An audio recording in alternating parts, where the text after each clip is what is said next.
All right, so are you ready to dive deep? Because today we are exploring active imagination, Oh, yeah.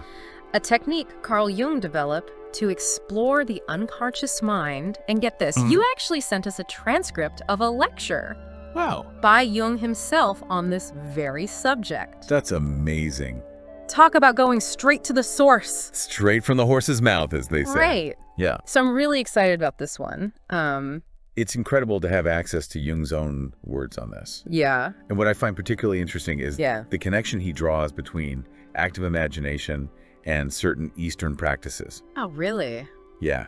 It's not what you might expect from a Western psychologist. Not at all. Right. So before we get to those Eastern connections, Yeah. can you remind me what exactly is active imagination? Sure. I feel like I have a vague understanding, but Jung's description of gazing into a glass of water is a bit, well, Cryptic. Yeah, I'd say it's more about capturing the essence of using a simple starting point to unlock something deeper. okay. Think of it less about literally seeing something in the water Right. and more about using that image as a springboard to dive into your own imagination. Okay. That makes sense. Yeah. So it's not just daydreaming, right? There's something more deliberate about it. Exactly. It's about bringing those subtle whispers from your unconscious mind into conscious awareness. Yo. You know, those fleeting thoughts, feelings, or images that pop up and you usually just brush them aside. Yeah. Active imagination is about tuning into those and turning up the volume. So how do we do that? Where do we even start? Well, Jung talks about these different levels of psychic content, Okay. kind of like layers of an onion. Okay. The outermost layer is your conscious mind, what you're directly aware of right now. Right. Then there's this fascinating layer he calls threshold perceptions. Okay. Ever have that experience where a word is on the tip of your tongue, Yeah. but you just can't grasp it? That's a threshold perception, something just hovering at the edge of your awareness. Oh, I totally relate to that. Yeah. And I can see how active imagination might help bring those kinds of things into focus. Absolutely. So what are the other layers? Well, then there's the personal unconscious, Oh, okay. which is like a storehouse for forgotten memories, repressed emotions, Yeah. things you've pushed down over time. Right. And finally, the deepest layer, Okay. the one Jung considered the most profound, is the collective unconscious. Okay. This is where things get really interesting. Okay. I'm all ears. Yeah. What exactly is this collective unconscious? Imagine a vast wellspring of universal symbols, Okay. archetypes, and patterns of behavior that are shared by all humans, Mm-hmm. regardless of culture or time period. Wow. Think of recurring myths and symbols that pop up across different cultures. Okay. The hero's journey, the wise old man, the trickster. Yeah. These are all examples of archetypes that Jung believed stem from the collective unconscious. That's fascinating. It's as if we're all tapping into this deep well of shared human experience. That's a mind-blowing concept. It is. But how do we actually access this collective unconscious? Right. Is that where active imagination comes in? Absolutely. Active imagination is one way to tap into these deeper layers. Okay. It's a way to bridge the gap between our conscious mind and these unconscious realms. Now, one thing that really struck me in Jung's lecture was his observation that Westerners often struggle with active imagination. Yeah. He suggests it's because we're so outwardly bombarded by stimuli all the time. Mm-hmm. Do you find that to be true? I think there's a lot of truth to that. Yeah. We live in a world that encourages constant external engagement, Right. social media, news, entertainment. Yeah. It's a never-ending stream of distractions. It's true. It's no wonder we have trouble turning inward and tuning into those subtle inner voices. So how do we even begin to quiet the noise and create space for active imagination, Right. especially in our modern hyper-connected world? That's the million-dollar question, isn't it? it? And it's a challenge Jung himself recognized. Yeah. He was fascinated by Eastern traditions, Okay. particularly yoga, Yeah. which emphasizes cultivating focused attention and stilling the mind. Okay. In fact, he even draws a parallel between active imagination and the concept of tapas. Tapas. Now, I'm not talking about the Spanish appetizer, right? Definitely not. Okay. Tapas is an ancient Indian concept that translates to creative heat. Okay. It's the idea that focused attention, Right. the kind we use in meditation, or as Jung suggests, active imagination, Yeah. can generate a kind of inner fire that fuels creativity, insight, and transformation. Wow, that's fascinating. It is. So we're talking about a connection between this Western psychological technique and ancient Eastern traditions that emphasize cultivating inner awareness. Exactly. And what's really intriguing Yeah. is that Jung saw this connection not as a coincidence, but as evidence of a universal human desire to tap into the deeper layers of consciousness, regardless of culture or historical context. Okay, I'm officially hooked. Now I'm dying to know how this creative heat actually plays out in the practice of active imagination. Right. What does that look like? Well, that's where things get really exciting. Okay. And that's what we'll explore further in our next segment. Oh man, I can't wait. Yeah. All right, we'll be right back. All right, we're back. And my mind is buzzing after that last segment. This connection between active imagination and Eastern traditions like yoga and the concept of tapas, creative heat. Yeah. It's really got me thinking, but how does this creative heat actually work in practice? How can we tap into that inner fire through active imagination? That's the heart of it, isn't it? It's not just about understanding the concept. But about experiencing it. Jung believed that active imagination is a way to bridge the gap between our conscious mind and the unconscious, allowing us to tap into a deeper well of wisdom and creativity. It's like we're opening a door to a part of ourselves we may not even know exists. So it's like we're explorers venturing into uncharted territory within our own minds. Exactly. And remember, like any exploration, it requires a sense of adventure, curiosity, and a willingness to embrace the unknown. Okay. You're not setting out with a map and a predetermined route. You're allowing the journey to unfold organically. That sounds both exhilarating and a little bit daunting. I have to admit, I'm still a bit fuzzy on how this actually works in practice. Do we just sit there and imagine? Well, it's a bit more nuanced than that. Remember those threshold perceptions we talked about? Yeah. Those fleeting thoughts, feelings, and images that often slip away unnoticed? Active imagination is about catching those glimpses and holding on to them, allowing them to unfold and take shape. So it's like grabbing hold of thread and following it to see where it leads. Yes. And one of the most common ways to do this is through working with images, particularly images from dreams.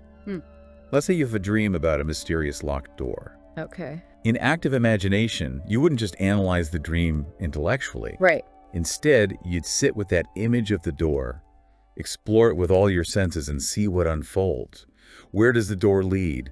What's behind it? What feelings arise as you approach it? So it's not just about passively observing the image, it's about actively engaging with it, almost like stepping into the dream itself. Precisely. You're bringing the image to life within your imagination, allowing it to evolve and reveal its deeper meaning.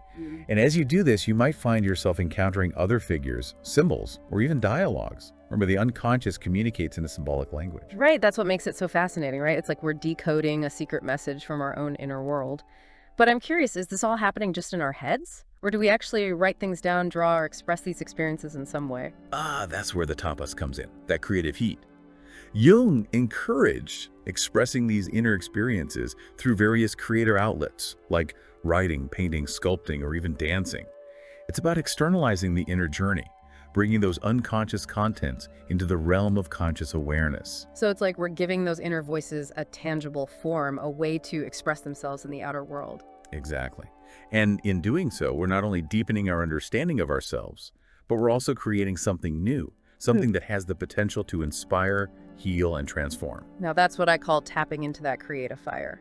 But I have to ask, what about those of us who aren't artists or writers? Can we still benefit from active imagination? Absolutely. Yeah. The creative expression doesn't have to be a masterpiece. Okay. It's more about the process of bringing those inner experiences to life. You can write in a journal, doodle, sing, dance, whatever feels natural and allows you to connect with those deeper layers of yourself. The key is to be open, curious, and playful. Remember, this is an exploration, not a performance. That takes the pressure off. It's about giving ourselves permission to play and experiment, even if it feels silly or messy at times. Exactly. And in that sense, it really aligns with the spirit of tapas, that creative heat that arises from focused attention and a willingness to engage with the unknown. It's not about forcing anything, but rather about creating the conditions for something new to emerge. I'm starting to see how this could be a powerful tool for self-discovery and growth. But I have to admit, a part of me is still wondering, why bother with all this? What are the tangible benefits of delving into these unconscious realms? That's a great question, and one that deserves a deeper exploration. And that's precisely what we'll do in our next segment, where we'll delve into the transformative potential of active imagination. Okay, so we've talked about what active imagination is, its connections to Eastern traditions, and even how it taps into this concept of creative heat. Right. But now I'm really curious, what's the payoff? How can all of this actually benefit us in our daily lives? That's the key question, isn't it? Right. It's one thing to understand the theory, but how does active imagination actually translate into tangible benefits? Yeah. You know me, I'm all about those aha moments and practical takeaways. Right. So give it to me straight. What can active imagination actually do for us? Well, think of it like this.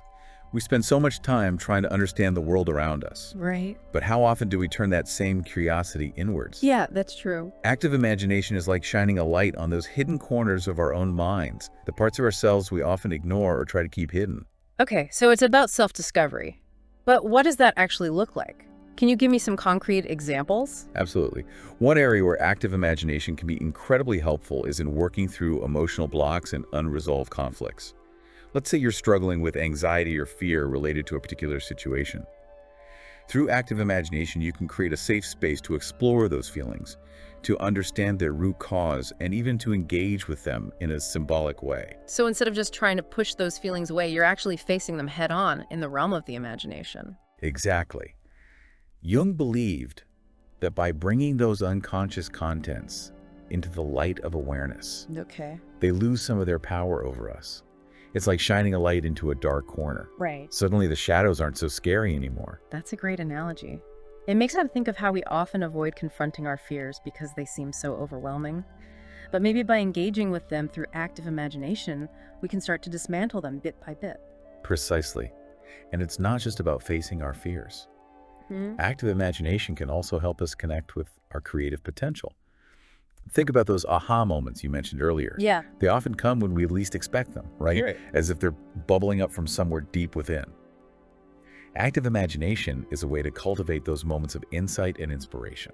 So it's like we're priming the pump for creativity. I can see how artists, writers, and musicians might use this technique to tap into their creative wellspring. Absolutely.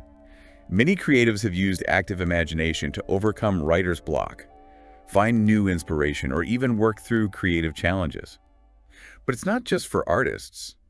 Anyone can benefit from tapping into their creative potential, whether it's coming up with a new business idea, solving a problem in a unique way, or simply finding more joy and meaning in everyday life. This is all starting to make a lot of sense, but I have to admit, a part of me is still wondering, how do I know if I'm doing it right? That's the beauty of active imagination. There's no one right way to do it. Okay. It's about finding what works for you. Remember, it's a journey of self-discovery and exploration of your own unique inner landscape. So it's about trusting the process and allowing ourselves to experiment. Exactly. And remember those different forms of creative expression we talked about? Yeah. That's where the tapas, the creative heat, really comes into play. Don't be afraid to express those inner experiences through writing, drawing, painting, dancing, or whatever feels natural to you. It's like we're giving those inner voices a megaphone. I love that analogy. It's about amplifying those whispers from the unconscious and giving them a tangible form in the outer world. This has been such an illuminating deep dive. I feel like I have a whole new understanding of active imagination and its potential to transform our lives. Any final words of wisdom for those of us who are ready to embark on this inner adventure? Just this. Approach it with a sense of curiosity, openness, and a willingness to play. Remember, this is an exploration, not a performance. There's no right or wrong way to do it. The most important thing is to simply begin. Start by paying attention to those fleeting thoughts, feelings, and images that arise throughout your day.